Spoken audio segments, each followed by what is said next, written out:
आपलं शहर आता स्मार्ट होतंय. मग तुम्ही कधी स्मार्ट होताय? स्मार्ट न्यूजचे यूट्यूब चॅनल सबस्क्राइब करा, स्मार्ट बना. नोटिफिकेशनसाठी बेल आयकॉनवर क्लिक करा. नमस्कार, मैं ओमकार अंगड़ी। स्मार्ट प्लस के आज के समाचार में आपका स्वागत। नजर सबसे पहले सुर्खियों पर। एकनाथ शिंदे मुख्यमंत्री बने, नए गठबंधन का राज आ गया। डॉक्टर्स डे की पूर्व संध्या पर सेवाभावी डॉक्टर सतीश चौलीगेर से बातचीत। उदयपुर की घटना के विरोध में शहर में भव्य मोर्चा। अंबेडकर नगर से कोगनोली ग्राम पंचायत को पुनर्बयान। नृशंस हत्या ने उद्यमबाग सहित शहर को हिलाकर रख दिया। चौकीदार ने इमारत से लटक कर की आत्महत्या। प्लास्टिक प्रतिबंध को सख्ती से लागू करने का निर्णय। कंगराली खुर्द से पंढरपुर के लिए दिंडी का प्रस्थान। चम चम चम चम उजळले डोळे हृदय आनंदाच्या B.S. Channabasappa and Sons, The Textile Mall. Grand opening on 26th June at Tilakwadi, Belagavi.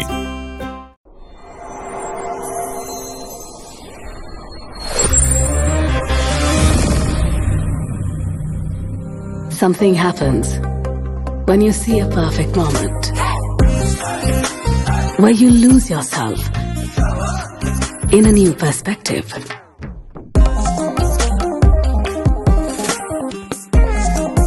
A strange energy runs through your mind. The moment you see those shining eyes,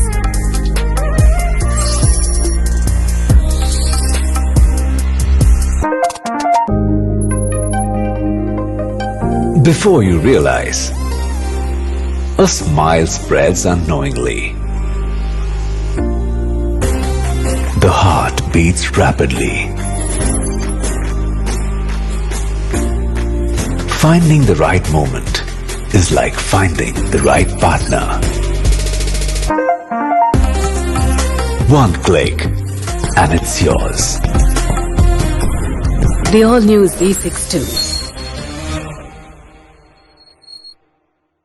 अब समाचार विस्तार से। शिवसेना के एकनाथ शिंदे महाराष्ट्र के नए मुख्यमंत्री चुने गए हैं। एकनाथ शिंदे गुरुवार शाम को पदभार ग्रहण करेंगे। इसलिए महाराष्ट्र राज्य में एक नई गठबंधन सरकार अस्तित्व में आई है और राजनीतिक गलियारा जोरों पर है। इस नाटकीय मोड़ के साथ बीजेपी का खेल भी चर्चा में आ गया है। पूर्व मुख्यमंत्री उद्धव ठाकरे के इस्तीफे के बाद राज्य में राजनीतिक हालात ने रफ्तार पकड़ ली थी। गुरुवार शाम से नए नेताओं के शपथ ग्रहण की तैयारी शुरू हो गई थी। हालांकि पूर्व मुख्यमंत्री देवेंद्र फडणवीस ने एक प्रेस कॉन्फ्रेंस में घोषणा कर महाराष्ट्र को चौंका दिया कि एकनाथ शिंदे महाराष्ट्र के मुख्यमंत्री होंगे। सूत्रों के मुताबिक सत्ता स्थापना को लेकर चल रही बैठक के बाद दोनों नेता राजभवन जाएंगे।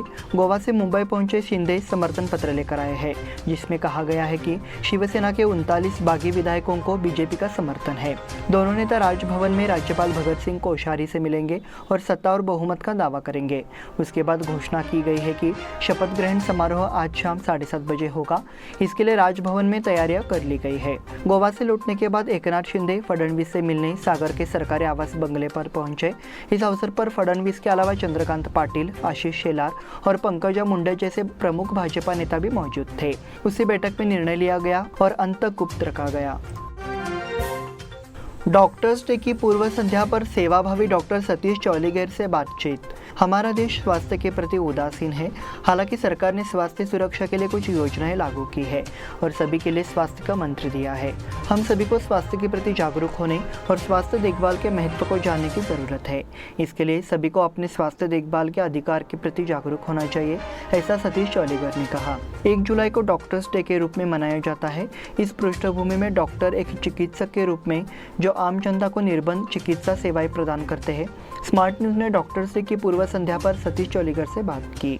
उस समय ये प्रतिक्रिया थी कि कैसे उनकी प्रक्रिया मरीजों के लिए वरदान साबित हो सकती है। हम स्वास्थ्य देखभाल को गंभीरता से नहीं लेते हैं, नतीजतः स्वास्थ्य संबंधी शिकायतें बढ़ती है और इससे नागरिकों में स्वास्थ्य और चिकित्सा प्रणाली के बारे में गलत धारणाएं पैदा होती है। डॉक्टर और मरीज के बीच का रिश्ता बेहद पवित्र होना चाहिए। वहीं चिकित्सा पेशा अन्य पेशों से बहुत अलग है। उन्होंने कहा कि डॉक्टरों को इस बात का ध्यान रखना चाहिए कि एक व्यवसाय है जो समाज से जोड़ता है। उदयपुर की घटना के विरोध में शहर में भव्य मोर्चा।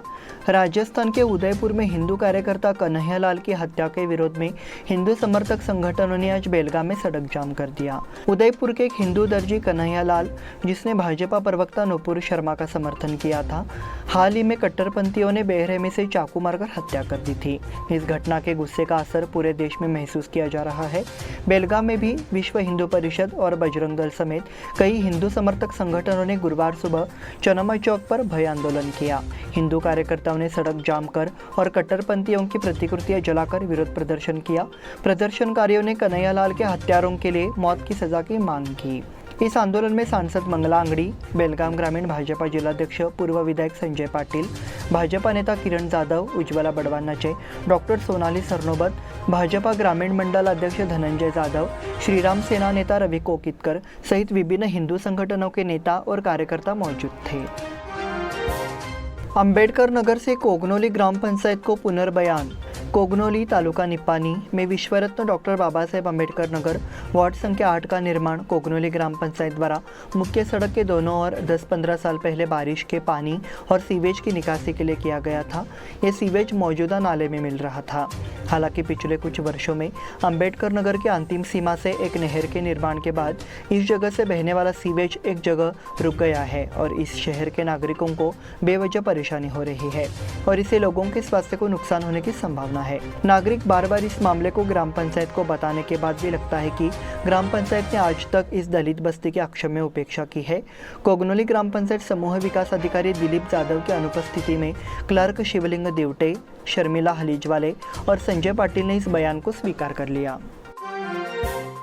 नृशंस हत्या ने उद्यमबाग सहित शहर को हिलाकर रख दिया। बेलगाम शहर के उद्यमबाग औद्योगिक क्षेत्र में एक युवक की निर्मम हत्या का मामला आज सुबह सामने आया है। मारे गए युवक का नाम यलेश शिवाजी कोलकार, उम्र 27 है। उद्यमबाग में आज सुबह अज्ञात व्यक्ति ने यलेश की बेरहमी से हत्या कर दी। मयत यलेश अम्बेडकर नगर के रहने वाला बताया जा रहा है। पुलिस ये भी कह रही है कि हत्या अनैतिक संबंध के कारण हुई। हत्या की सूचना मिलते ही पुलिस तुरंत मौके पर पहुंची और पंचनामा किया। वो जांच के लिए सिविल अस्पताल पहुंचे। उद्यमबाग थाने में मामला दर्ज कर आगे की कार्रवाई की जा रही है। चौकीदार ने इमारत से लटक कर की आत्महत्या। शाहूनगर के मेन रोड स्थित साई कॉलोनी में शुक्रवार की सुबह एक चौकीदार ने 3 मंजिला इमारत से फंदा लगाकर आत्महत्या कर ली। पीड़ित की पहचान शिवाजी जगताप अप्पा बिरजे, उम्र 65 के रूप में हुई है, जो JNMC में एक चौकीदार के रूप में काम करता था। इस तरह की सूचना मिलने पर APMC पुलिस मौके पर पहुंची और पंचनामा चलाया और शव को आगे की जांच के लिए सिविल अस्पताल ले जाया गया। शिवाजी बिरजे की आत्महत्या का सही कारण अभी तक समझ में नहीं आया है। प्लास्टिक प्रतिबंध को सख्ती से लागू करने का निर्णय। केंद्र सरकार ने 1 जुलाई से देश में सिंगल यूज प्लास्टिक उत्पादों पर प्रतिबंध लगाने की घोषणा की है। पर्यावरण मंत्रालय ने मंगलवार को इस संबंध में अधिसूचना जारी की है। तदनुसार बेलगाम नगर निगम ने सूचित किया है कि प्लास्टिक प्रतिबंध की कार्रवाई और अधिक सख्ती से की जाएगी। पर्यावरण मंत्रालय की अधिसूचना के अनुसार 1 जुलाई 2022 से सिंगल यूज प्लास्टिक वस्तुओं के उत्पादन, आयात, भंडारण, वितरण, बिक्री और उपयोग पर प्रतिबंध रहेगा। इसमें पॉलीस्टाइनिन और विस्तारित पॉलीस्टाइनिन आइटम भी शामिल है। प्रतिबंधित वस्तुओं में कैंडी में इस्तेमाल होने वाले गुब्बारे, ईयरबड्स, आइसक्रीम और प्लास्टिक की छड़ें शामिल है। 100 माइक्रोन से कम मोटाई के प्लास्टिक या PVC से बने प्लास्टिक के कप, गिलास, चम्मच, कांटे, चाकू, स्ट्रॉ और बैनर पर भी प्रतिबंध रहेगा। कानून 31 दिसंबर 2022 से 120 माइक्रोन से कम मोटाई के प्लास्टिक कैरी बैग पर प्रतिबंध लगाने का प्रावधान करता है। पर्यावरण मंत्रालय ने इस संबंध में जानकारी दी है। कंगराली खुर्द से पंढरपुर के लिए दिंडी का प्रस्थान। श्री क्षेत्र पंढरपुर संत ज्ञानेश्वर मौली दिंडी मंडल द्वारा कंगराली खुर्द में आयोजित दिंडी के विभिन्न धार्मिक कार्यक्रमों को संपन्न कर विदा हुए। सेवानिवृत्त प्रमुख TD पाटिल की अध्यक्षता में विठ्ठल रखुमाई मंदिर में आयोजित कार्यक्रम की शुरुआत में सदानंद चव्हाण द्वारा गणेश पूजन किया गया। तत्पश्चात ग्राम प्रधान यल्लापा पाटिल और अन्य सदस्यों ने विठ्ठल रखुमाई पूजन, सामाजिक कार्यकर्ता प्रशांत कटांबले ने वीणा पूजन किया। उपाध्यक्ष ज्योति पाटिल और सुधीर पाटिल ने तुलसी पूजन, आनंद अजगेकर ने मौली पूजन, शिंदे परिवार ने तुकाराम महाराज पूजन, अलका वसंत पाटिल ने परिसर में तुलसी पूजन, D मोहनगेकर, बालू राजगोलकर ने झंडा पूजन किया। रामभाऊ पाटिल ने अश्वपूजन और विठ्ठल रुक्मिणी सेवा मंडल अध्यक्ष शट्टूप्पा पाटिल और सहकर्मियों ने दीप जलाए। इस दौरान कार्यक्रम के अध्यक्ष टी.डी. पाटिल और एडवोकेट सुधीर चव्हाण ने कामना की। उसके बाद अंजलि पाटिल ने अन्य गणमान्य व्यक्तियों की उपस्थिति में दिंडी का उद्घाटन किया। सभी वाहनों की पूजा कर विठू का नाम जप कर दिंडी पंढरपुर के लिए रवाना हो गई। इस बुलेटिन में वक्त हो गया छोटे से ब्रेक का। देखते रहिए स्मार्ट प्लस।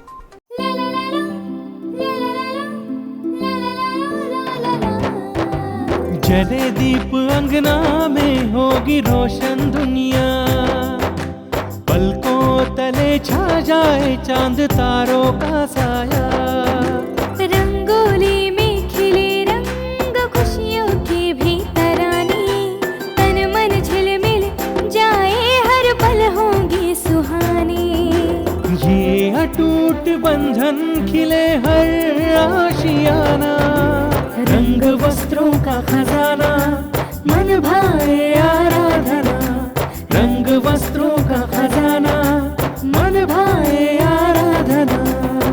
आराधना मारुति गली बेलगाम। मन भाए आराधना। बेलगाम वासियों के पसंद में उतरा उड़ान बार एंड रेस्टोरेंट। सोशल डिस्टेंसिंग का ख्याल रखते हुए हमारा स्टाफ देता है बेहतरीन सर्विस का विश्वास। यहां है पार्टी और फंक्शन के लिए 3 आलीशान हॉल, कारपोरेट डिनर मीटिंग के लिए 3 अलग कक्ष, आईपीएल मैच देखने के लिए 3 बड़े स्क्रीन की विशेष सुविधा। इसके साथ ही साफ सुथरा किचन जहां हमारा वेल क्वालिफाइड स्टाफ देता है क्वालिटी और हाइजीनिक फूड की गारंटी। तो फिर खाने की हो बात तो आना परिवार के साथ। उड़ान बार एंड रेस्टोरेंट, लिंगराज कॉलेज के पास, बेलगावी। फोन 0831 2435 ब्रेक के बाद फिर से आपका स्वागत। बढ़ते हैं अगले समाचार की ओर। राजस्थान के उदयपुर में एक नागरिक की बेरहमी से हत्या कर दी गई है। इससे पता चलता है कि भारत में तालिबान का चलन बढ़ रहा है। हिंदू जनजागृति समिति ने मांग की है कि सरकार को इस पर गंभीरता से ध्यान देना चाहिए और इस तरह के कृत्य करने वाले मंडली को दंडित करना चाहिए। इस संबंध में हिंदू जनजागृति समिति के राष्ट्रीय प्रवक्ता रमेश शिंदे ने इस घटना का विरोध किया है। उन्होंने ये भी मांग की कि स्वयंभू धर्मनिरपेक्ष नेता इस मुद्दे पर अपनी प्रतिक्रिया दे। उदयपुर के एक दर्जी कन्हैयालाल की बेरहमी से हत्या कर दी गई है। दुर्भाग्य से उनके हत्यारों का समर्थन किया जा रहा है। ये दुख की बात है। अब राजस्थान सरकार को दोषियों के खिलाफ कड़ी कार्रवाई करने को कहा गया है। बिजली दरों में बढ़ोतरी को लेकर असमंजस का माहौल। कर्नाटक इलेक्ट्रिसिटी रेगुलेटरी बोर्ड ने 1 जुलाई से दिसंबर के अंत तक राज्य में 19 से 31 पैसे प्रति यूनिट की बढ़ोतरी का प्रस्ताव दिया है। हालांकि ऊर्जा मंत्री ने साफ कर दिया है कि बिजली दरों में कोई बढ़ोतरी नहीं की जाएगी। इससे बिजली उपभोक्ताओं में असमंजस का माहौल है। इससे पहले ये बढ़ोतरी अप्रैल में की गई थी, इसलिए बढ़ोतरी से 2 महीने पहले ऐसे संकेत है कि बढ़ोतरी से उपभोक्ताओं को अधिक नुकसान होगा। बिजली दरों में वृद्धि के लिए 950 का प्रस्ताव किया गया है, लेकिन राज्य सरकार ने इसकी इजाज़त नहीं दी है। बिजली के रेट नहीं बढ़ाएंगे, इसको लेकर गलत संदेश फैलाया जा रहा है। सरकार के सामने ऐसा कोई प्रस्ताव नहीं है। साल में एक बार ही रेट में बढ़ोतरी की जाएगी। ऐसी अफवाहों पर विश्वास नहीं किया जाना चाहिए, ऐसा राज्य के ऊर्जा मंत्री वी सुनील कुमार ने कहा। एनसीसी छात्रों के लिए आयोजित किया यातायात जागरूकता कार्यक्रम। जाधवनगर में 26 कर्नाटक एनसीसी छात्रों के लिए बटालियन द्वारा आयोजित परिवहन बुधवार को पारित हुआ। कानून और विनिमय जागरूकता कार्यक्रम गिर गया। इस कार्यक्रम के मुख्य मार्गदर्शक के रूप में बेलगाम दक्षिण पुलिस निरीक्षक मंजुनाथ नाइक, यातायात पुलिस विभाग उपस्थित थे। एनसीसी छात्रों को नाइक यातायात नियम, ट्रिपल सीट, हेलमेट प्रवर्तन नियम और यातायात कानून की जानकारी देकर मार्गदर्शन किया। एनसीसी के अधिकांश छात्रों के साथ कार्यक्रम की कमान अधिकारी कर्नल राजीव खजूरिया, एडम अधिकारी कर्नल एस दर्शन, कैंप कमांडेंट कर्नल बीएस चरक और सूबेदार मेजर नीलेश देसाई मौजूद थे। सभी गांवों को शमशान घाट उपलब्ध कराने की योजना। जिलाधिकारी नितेश पाटिल ने कहा कि अगले 3 माह में जिले के सभी गांवों में शमशान घाट उपलब्ध कराने के लिए आवश्यक कदम उठाए जाएंगे। वे बुधवार को कार्यालय कक्ष में अनुसूचित जाति जिला जागरूकता एवं संचालन समिति की बैठक की अध्यक्षता करते हुए बोल रहे थे। कब्रिस्तान के बिना निजी जगह खरीदने के लिए सरकार ने अनुमति दे दी है। उपपंजीयक कार्यालय द्वारा निर्धारित शासकीय दर से 3 गुना दर से उपार्जन करने का निर्णय लिया गया है। जिला कलेक्टर नितेश पाटिल ने कहा कि जहां सरकारी ज़मीन है वहां 2 दिन में आदेश जारी कर, जहां निजी ज़मीन खरीदी जाती है वहां गांव के नेता हस्तक्षेप कर ज़मीन खरीद में सहयोग करें। ठेकेदारों से 40% कमीशन मांग की जांच शुरू। राज्य में सड़कों सहित विभिन्न विकास कार्यों के लिए 40% कमीशन की मांग करते हैं राज्य ठेकेदार संघ द्वारा सीधे प्रधानमंत्री कार्यालय में शिकायत दर्ज कराई गई है। इसी दौरान बेलगाम में भी 40% कमीशन का मुद्दा उठा और एक ठेकेदार ने आत्महत्या कर ली, जिससे मंत्री ईश्वरप्पा को इस्तीफा देना पड़ा। केंद्रीय गृह मंत्रालय की एक टीम घटना की जाँच के लिए बेंगलुरु पहुँच गई है। महत्वपूर्ण कार्यों के लिए राजनेताओं के पूरे 40% कमीशन का राज्यव्यापी मुद्दा 4 महीने पहले चर्चा का विषय था। ठेकेदार संघ के अध्यक्ष केम्पन्ना ने प्रधानमंत्री कार्यालय में शिकायत दर्ज कराई थी। कुछ दिनों बाद बेलगाम में संतोष पाटिल और ईश्वरप्पा ने आरोप लगाया था कि वो 40% कमीशन मांग रहे हैं। कड़ोली विभाग में आलू की बुआई शुरू। कड़ोली तालुका में आलू की बुआई का मौसम शुरू हो गया है, लेकिन बीजों की कीमत 3000 रुपये तक पहुंच गई है, जिससे किसानों को भारी नुकसान हुआ है। बीज प्रपोज करते समय आपको व्यायाम करना होता है। तालुका खरीफ मौसम के दौरान बड़ी संख्या में आलू की खेती करता है। आलू की खेती का क्षेत्रफल तालुका के उत्तरी और पश्चिमी भागों में अधिक है। कम अंतरिम उत्पादन के कारण किसानों ने आलू की खेती से मुंह मोड़ लिया था। वर्तमान में आलू की खेती के लिए अनुकूल वातावरण है, इसके चलते किसान आलू की खेती में लगे हैं। आलू की खेती के लिए कृषि उपज मंडी समिति द्वारा किसानों से आलू के बीज खरीदे जाते हैं। कुछ स्थानीय आलू का भी उपयोग किया जाता है। फिलहाल बीज के दाम महंगे हैं। 3000 रुपये प्रति क्विंटल की दर से बीज मिल रहा है। वहीं खाद में भारी वृद्धि हुई है। इसके चलते किसानों को आर्थिक नुकसान उठाना पड़ रहा है। छात्र बस पास के लिए अवधि विस्तार। जिन छात्रों का 10 महीने का बस पास समाप्त हो गया है, उन्हें अगले 2 महीनों के लिए एक और विस्तार दिया जाएगा, लेकिन छात्रों को इसके लिए भुगतान करना होगा। कॉलेज और डिप्लोमा वाले साधारण छात्रों को 900 रुपये, व्यावसायिक छात्रों को 1400 रुपये और शाम के छात्रों को 1200 रुपये का भुगतान करना होगा। अनुसूचित जाति और अनुसूचित जनजाति के छात्रों को मुफ्त बस पास दिया जाएगा। उन्हें केवल संस्करण शुल्क और बीमा शुल्क का भुगतान करना होगा। जिन छात्रों ने पिछले वर्ष में बस पास प्राप्त किया है, साथ ही यदि वे अपनी शैक्षिक अवधि समाप्त होने पर भी परीक्षा और अन्य कारणों से कॉलेज जाना चाहते हैं, तो ऐसे छात्रों को ये अतिरिक्त सहायता मिलेगी। इसी के साथ स्मार्ट प्लस के आज के समाचार समाप्त हुए। धन्यवाद।